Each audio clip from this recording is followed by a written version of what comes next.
welcome back. This is going to be a rundown about everything that we know about Starfield Story and if we are going to come across aliens. So I'm going to start off with some story stuff, then we're going to talk about some alien stuff, and then I'm going to come back to some story stuff at the end. It seems like we are going to start off as a miner, or what the game calls Dusties, and this is where we will get our first interaction with an artifact. As our character will reach out for an artifact, there will be some kind of interaction and we will be knocked out. Then we will wake up and we will start character creation. After character creation, it seems like we will go meet Barrett at a landing pad where he gives us our watch. Hey, take this. You'll find it very useful out there, and it even tells the time. Glad to see we're still keeping track of time in the future. This is when Barrett will probably give us a tutorial on how to fly ships and use the grav drive as we make our way to New Atlantis, where we will meet the group Constellation. The leader of Constellation is Sarah Morgan, who has a background as a soldier. Next up, we have a theologian, Mateo, who believes that there is something out there.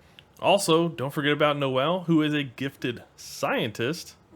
Then there is Walter, aka Mr. Moneybags, who is a successful businessman and the financier for Constellation. Lastly, we have ex-pirate Vlad, former space cowboy Sam Coe, and we already have met Barrett. Oh, also Vasco. Can't forget about Vasco. Can we now? No, we can't.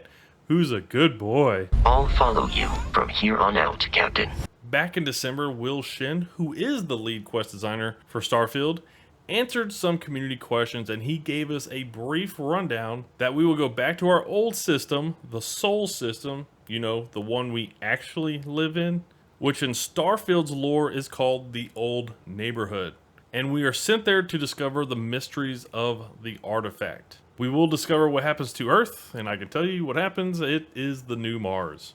Then we will go to Mars, probably answer some questions and get more questions. Wilshin also mentions the main quest will give us a tour around to many of the major locations and factions in the game for introduction to areas, and will probably be more of a wild goose chase for any leads about the artifacts. We have heard many of the characters talk about the visions from the artifacts. The artifacts are building something and that there must be a set. Oh my god, look at how it's coming together.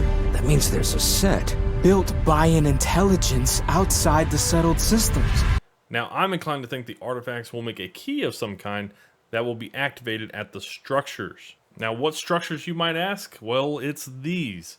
They are tower or spire shaped structures with some kind of gravitational force or anomaly around them. And there appears to be many different ones throughout Starfield.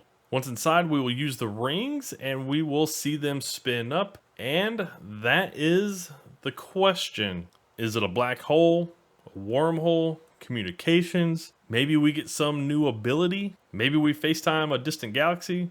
And who would answer? Would it be aliens? Well, the interesting part of that question is aliens are already in the game. During the Starfield Direct Deep Dive, they demonstrate cycling through multiple weapons. But it's the last one that has a little bit of a hint. This Experiment A7 rare shotgun. Down below the stat values of the weapon is a weapon perk called Exterminator, which does an extra 30% damage against aliens. I'd say it's a little early in the game for us to come across aliens with rare loot weapons. But hey, maybe there's more at play here. So let's listen to one of the devs talk about a skill that was shown off. I like the xenosociology skill because it lets you mind control aliens.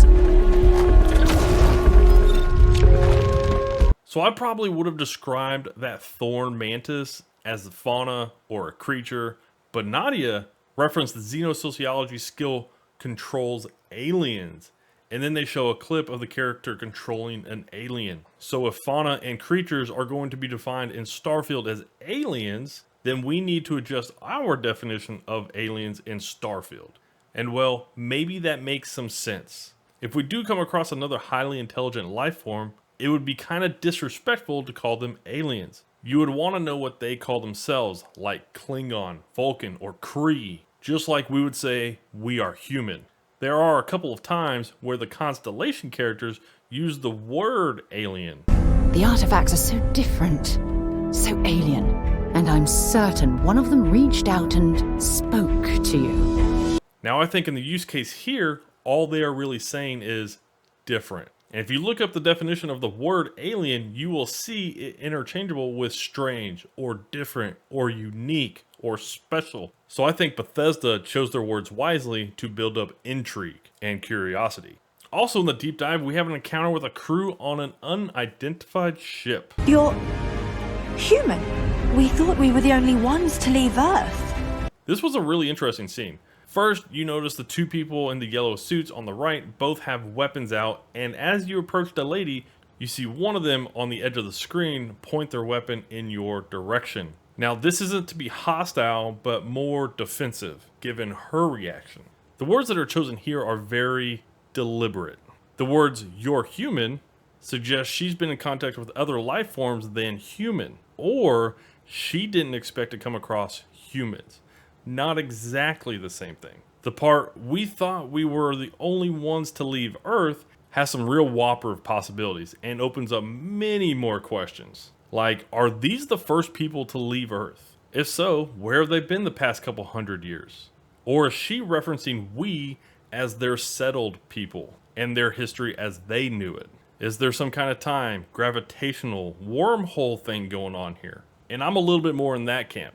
But for what's at the end of the Starfield story, well, I do think we're going around to all these different spires, activating them, and they are a communications method to another intelligent species. And it kind of makes sense, as if you're an intelligent species, you wouldn't want some wildlife stepping on the comms button. You need a series of breadcrumbs and puzzles so that when somebody calls you, you know they're an intelligent species. Then they come to our galaxy in the Shattered Space expansion. If there is no intelligent life at the end of the journey, Bethesda better answer the reasons why all the structures are here. Another thing that was kind of interesting was this artwork that was shown off inside the Bethesda studios with what appears to be our character grabbing something in the middle of the rings. Now, there are two additional scenes from the deep dive. I would actually like to know what is being shown.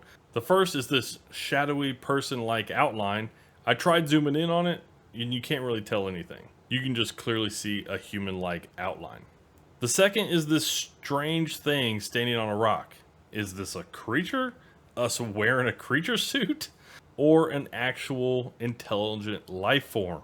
I just want to provide all the story details that we know about the Starfield story that's coming. And really, I'm curious on what your speculations are. Or did I leave something out? Let me know, and I'll see you in the next one. Alrighty, take care.